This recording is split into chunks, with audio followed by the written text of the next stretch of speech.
আমার ভাইয়েরা, এই জন্য নবীর আদর্শ এখনো আছে না? রওজাই শরীফ, রওজার মধ্যে নবী তার বিধান নিয়ে গিয়েছেন, নিয়ে গেছেন না রেখে দিয়েছেন? কিয়ামত পর্যন্ত থাকবে। যত মানুষ নবীর আদর্শকে স্তব্ধ করতে চাইবে, কশিন কালেও তাদের আশা পূরণ, কখনো তাদের আশা পূরণ হবে না। কিয়ামত পর্যন্ত নবীর এই আদর্শ থাকবে, আল কোরআনের অনুশাসন থাকবে, নবীর সুন্নাত থাকবে। লক্ষ কোটি কোটি মানুষও এর বিরোধিতাও যদি করে, আমার আল্লাহ ডাক দিয়ে বলছেন, কোরআন নাজিল করেছি আমি, এর হেফাজতের দায়িত্ব আমি আল্লাহ নিজের কুদরতি হাতে। আওয়াজ করে বলুন সুবহানাল্লাহ।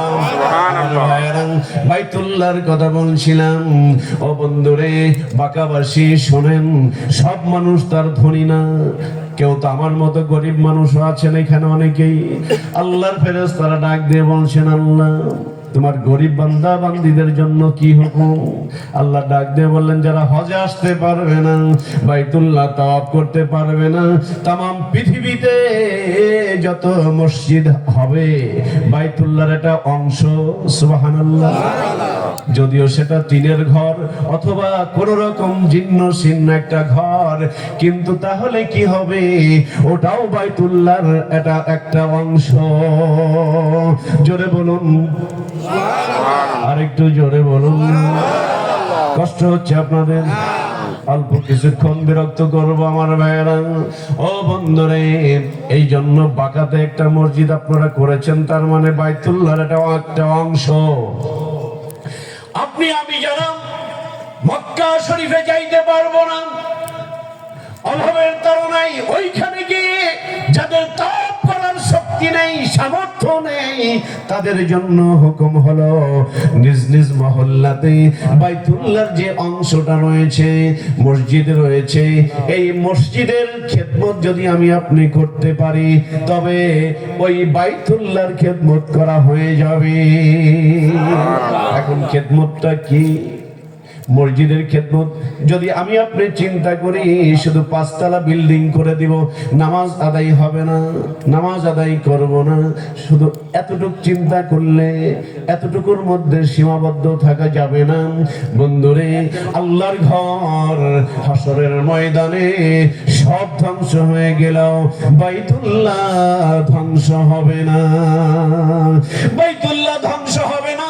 ডাক দিয়ে বলবেন, মালিক আমাকে যারা লালন পালন করেছিল, যারা আমি তোমার ঘরকে ইজ্জত দান করেছিল, যারা আমার তোমার এই ঘরকে যারা বিভিন্ন ভাবে সহযোগিতার হাতকে বাড়িয়ে দিয়েছিল, আল্লাহ আমার ওই আহালদেরকে আমার মধ্যে না ঢুকানো পর্যন্ত আমি জান্নাতে যাব না। আল্লাহ বলবে, মসজিদ তোমার আহাল কারা? আল্লাহ জানেন না আহাল কারা, তারপরেও জিজ্ঞাসা করেন তোমার আহাল কারা? মসজিদে ডাক দিয়ে বলবে, যারা 5 ওয়াক্ত নামাজ আমার মধ্যে সে আদায় করেছে, এরাই হলো সবচাইতে আমার আপনজন।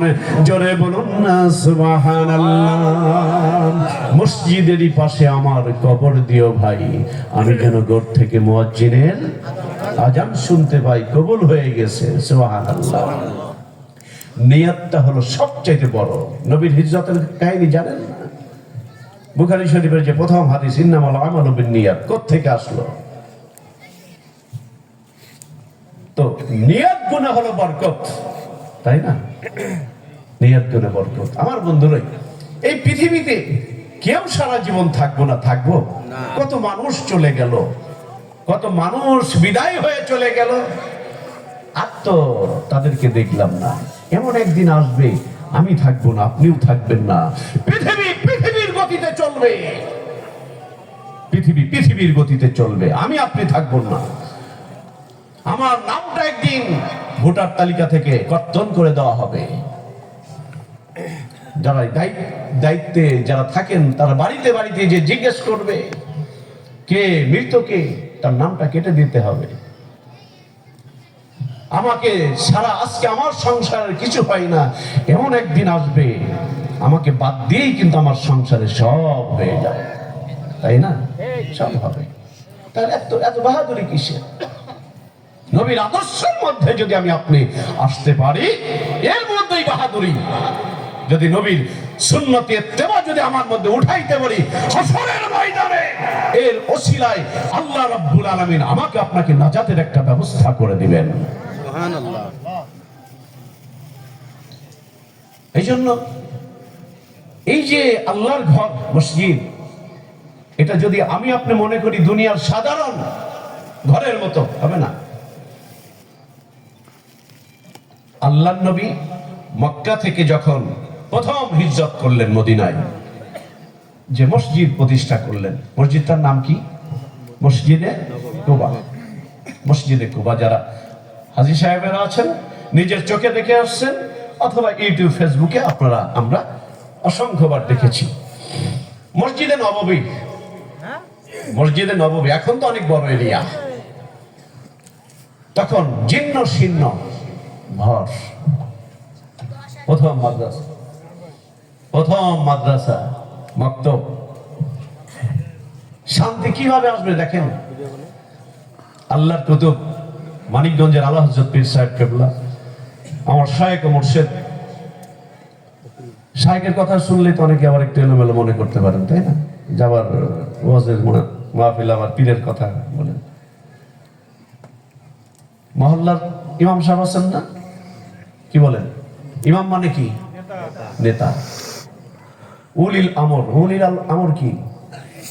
কেউ বলছে উলিল আমর নেতা। এখন এই নেতার সিমটম কেমন হবে? নবীর আদর্শে আদর্শবান, নাকি বলেন? নবীর আদর্শে আদর্শবান। এটা যদি হুজুর হয় আলহামদুলিল্লাহ, এটা যদি ওই ভাই হয় আলহামদুলিল্লাহ, এটা যদি এই ভাই হয় আলহামদুলিল্লাহ। এখানে কোনো ম্যান উদ্দেশ্য না, এখানে কোনো মানুষ উদ্দেশ্য না। উদ্দেশ্য আল্লাহর কোরআন শিখবো, আল্লাহর বিধান মতো চলবো, নবীর আদর্শের মধ্যে আসবো। এটা আনতে হলে আমাকে শিখতে হবে, আমাকে জানতে হবে। আমি যদি না জানি আমি মানবো কিভাবে? এইখানে যারা মুরব্বী আছেন, আমরা যখন ছোট, বয়স তো প্রায় 43 বছরের মতো আমার। ছোট আরো কম বয়স মনে হয় না বেশি মনে হয়? ঠিক আছে। আমার চেয়ে যারা বড়, ছোটবেলায় ঘুম থেকে উঠেই বাচ্চাদেরকে আগে আপনারা মক্তবে পাঠাইতেন, কি বলেন? মক্তবে পাঠাইতেন না? ওইখানে হুজুর শিখাইতো। আমি আমার আজকের জুমায় এই কথাগুলো বলছিলাম। প্রথম যে কথাটা হুজুর শিখাই দেয়, প্রথম সকালবেলায়, আউযু বিল্লাহি মিনাশ শাইতানির রাজিম, বিসমিল্লাহির রহমানির রহিম। তোমরা পড়ো রব্বি জিদনি ইলমা, রব্বি জিদনি ইলমা, এগুলো শিখাইতো না?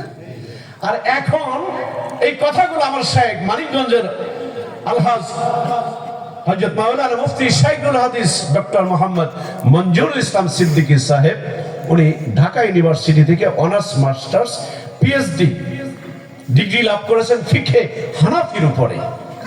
যারা নেতৃবৃন্দ আছেন, এলাকাবাসী আছেন, আমি একটাবার দাওয়াত দিয়ে গেলাম আপনাদেরকে দেখার জন্য, যাওয়ার জন্য।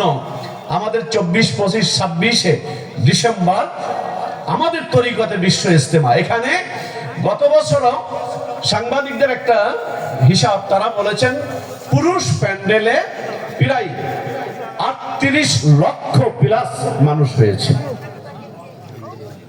আর পর্দার সাথে মহিলা প্যান্ডেলেও জায়গা করা হয়, এটা সম্পূর্ণ মহিলাদের নিয়ন্ত্রণে থাকে। সেখানে 25 লক্ষ প্লাস মানুষ হয়েছে। এটা সাংবাদিকদের একটা হিসাব।